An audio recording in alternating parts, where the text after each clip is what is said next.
Hey friends, today I'm showing you how to make this creamy homemade strawberry ice cream. It's always fun to make simple treats like this at home from scratch, and this strawberry ice cream will rock your world. We're going to start by blending some strawberries. Toss 1 cup of fresh strawberries into a blender or a food processor. Blend until the strawberries are very smooth, then set the blended strawberries aside for later. In the meantime, we're going to whisk 2 cups of heavy cream with an electric mixer.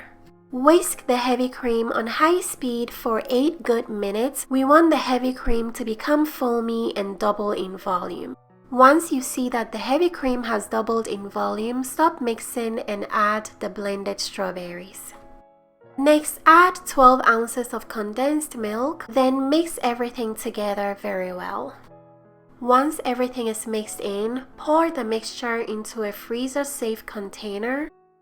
Cover the container, then we're going to put this in the freezer to freeze for 4 to 6 hours. Once the strawberry ice cream is completely frozen, it is ready to be enjoyed. This was so easy to make. The strawberry ice cream came out very creamy and delicious. If you guys would like to make this strawberry ice cream before summer is over, check the description box for all the ingredients and measurements.